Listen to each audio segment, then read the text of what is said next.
All right, I'm up to the 7:30 start of the 7:30 a.m. turn in April's harvest. This is the Battle of Shiloh, and things are proceeding about as you would expect. The Confederates are appropriately slicing right through the encamped and disorganized Union defenders. One of the scenario rules is that most of these Union troops are in what's called an encamped formation, which is all around flank, and their fire values are 1/4 of what they would usually be, rendering their fire almost negligible, and they get a lot of penalties and things for being in that flank, since any side that they're shot at or charged from is a flank side. You can see there's a routed unit over here. Also, this guy, the 53rd Ohio, Hildebrand, no, not him. 53rd Ohio, 16th Iowa here, and these are like individual regiments as opposed to brigades, so they have pretty weak firepower. You can see this guy has a C strength. He's been reduced after having taken some fire up here earlier. This guy, and I believe Peabody here. Let me see the rules. There's ones that start alert. Yeah. So Peabody's brigade here is started alert. So I think currently these three units are the only ones that are not in that all-around flank fire reduced position.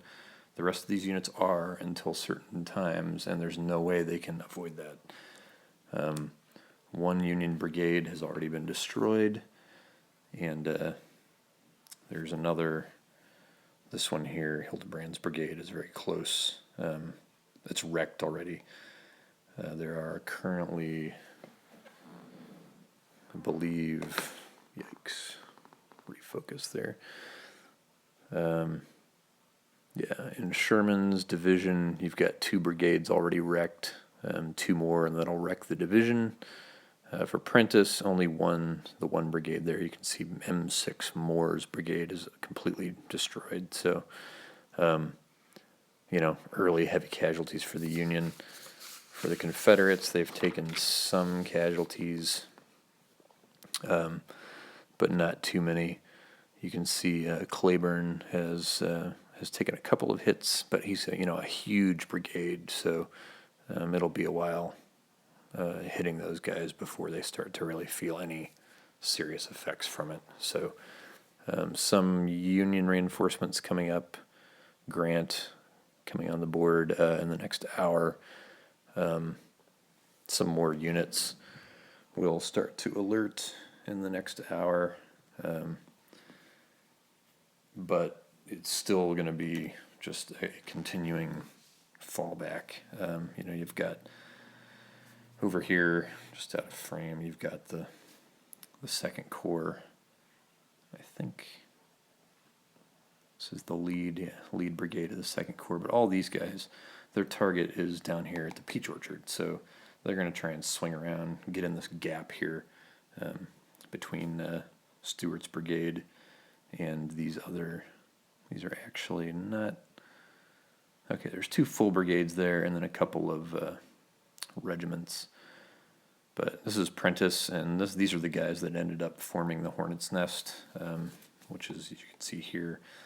I don't know if I'll even make it that far, frankly. We'll see what happens. But these guys have ways to go to get here. The Confederates are stuck. First of all, they're in kind of a terrible organization in terms of how you want to launch an attack. They're like in line by corps, which is not a good way at all. Like in line across like this, you really want columns of corps coming through, and that's not how they're lined up at all. So it's kind of a command and confusion mess for the Confederates. And even so, they're still just punching right through. But it's taking them a little bit longer because you've got the Second Corps, First Division, Second Corps here, that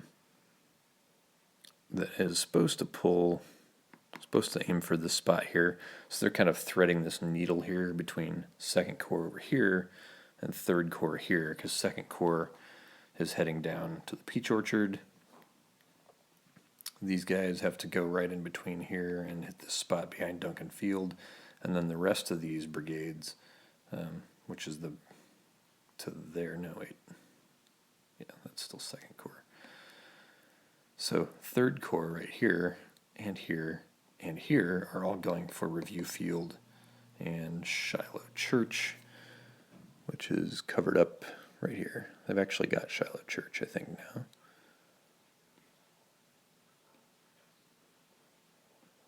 Where's the actual church? Oh, there it is. Yeah, so they've accomplished that objective, but they need to take Review Field here. And as you can see, they've already been split up.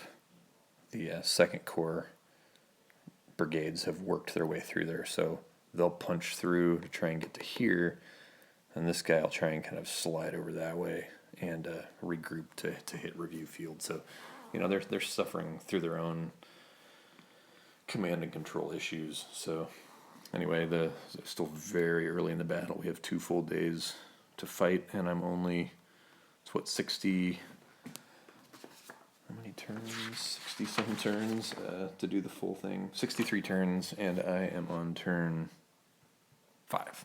So, yeah, we've got a long way to go.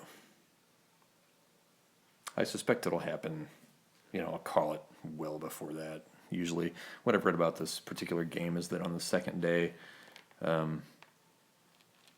unless something crazy happened on the first day, the Confederates are just going to get punched in the face on the second day, and kind of it will literally be this scenario in reverse, just pushing them all back. So if it's too clearly that, and looking at the casualty rates, I can make a determination that says, yeah, there's no way the Confederates can overcome this, or the Union won't be able to do any better than a marginal victory, or neither side will be able to do better than a draw. Yeah, I'll just call it. No need to play that out, but we're still a long way from there, though.